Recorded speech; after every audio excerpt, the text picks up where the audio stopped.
Welcome to Bedtime History. Hello, this is Breck.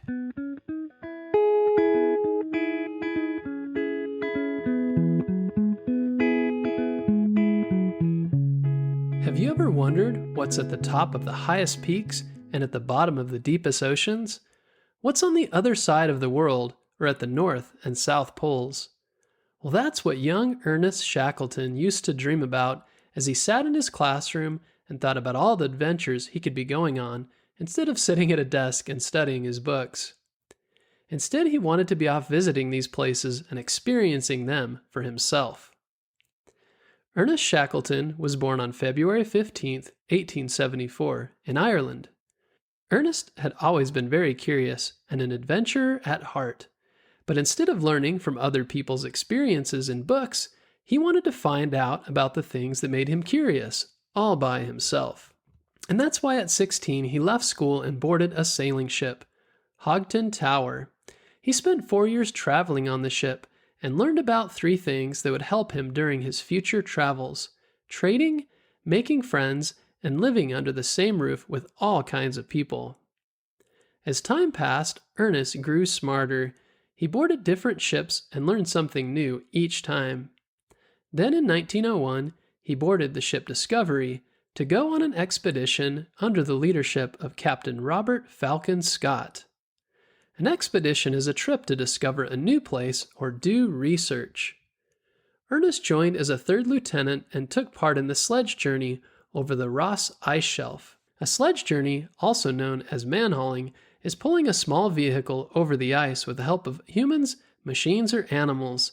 Did you know that the Ross Ice Shelf is the latest ice shelf of Antarctica, which is hundreds of meters thick? However, on the journey, Ernest became sick and had to be sent home in 1903. When Ernest returned home, he was very sad and let down that he had to leave early.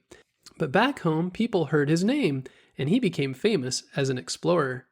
But his fame couldn't pay his bills, and it was time to look for a permanent job. He applied for a job in the Royal Navy.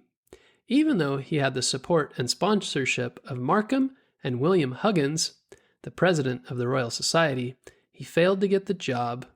Shackleton was sad and found a few different jobs, but couldn't focus and wanted more than anything to be on an adventure. It was during this time he met a man named Beardmore who enjoyed the company of explorers and adventurers.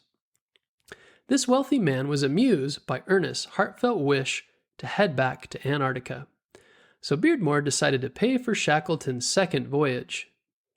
The goal of this expedition was to reach both the geographical South Pole and the South Magnetic Pole. South Pole is one of the 2 points of the Earth where the Earth's 2 axes meet. If you were looking at the Earth as a globe, it would be the very bottom of the globe. On January 1st, 1908, the sailing ship Nimrod set off from New Zealand. But before he left, Robert Scott made Shackleton promise that he wouldn't make his discoveries in the McMurdo area, as it was his own point of research and exploration. Since he had made a promise to an old friend and a companion, Shackleton directed his ship towards the eastern sector of the Great Ice Barrier. They finally arrived at their destination on January 21st, 1908. When Shackleton arrived, he discovered that the barrier inlet had extended and had turned into a large bay where hundreds of whales swam peacefully in the open waters. Ernest was so inspired that he came up with the idea of calling the area the Bay of Whales. And during this time, the weather conditions were harsh and the ice was unstable, which means it would crack, and that would be very dangerous. And a safe camp had to be made there.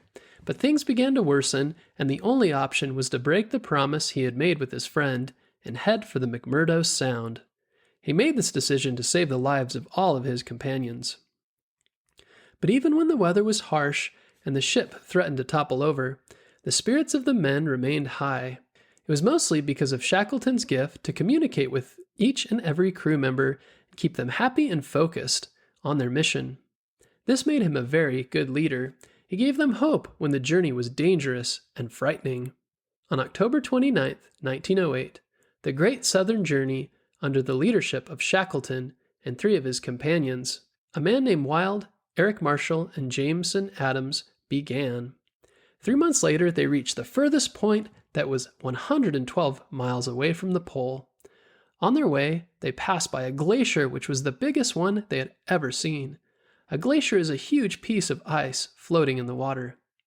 Remembering the help Beardmore gave him, Shackleton named it the Beardmore Glacier after his friend. With this, Shackleton and 3 of his friends became the first ones to see and travel to the South Polar Plateau. Another accomplishment of their journey was the first to ever climb Mount Erebus and the location of the South Magnetic Pole. This amazing feat was done by Edgeworth Davis, Douglas Mawson, and Alistair Mackay, 3 of the crew members of the ship Nimrod. Soon after this, they all returned home due to the lack of food and to avoid starving. When Shackleton returned home from his voyage to the South Pole, he was received by everyone in England as a hero. King Edward VII was so proud of him that he made him a knight, granting him the title of Sir. Sir Ernest Shackleton spent his time at home busy writing about his time on the seas as he traveled to the edge of the world. He published his book, Heart of the Antarctic, soon after that. He was happy with his travels, but was also sad because he still hadn't reached his goal. The third time Sir Ernest Shackleton left England for Antarctica was in the year 1914 on the British Imperial Trans-Antarctic Expedition. Being the leader of his crew, he instructed his crewmates to cross Antarctica from a base on the Weddell Sea to McMurdo Sound via the South Pole. But things didn't turn out so great for him, even from the start. His ship Endurance got trapped in ice and floated aimlessly for 10 months before getting into an accident with more ice.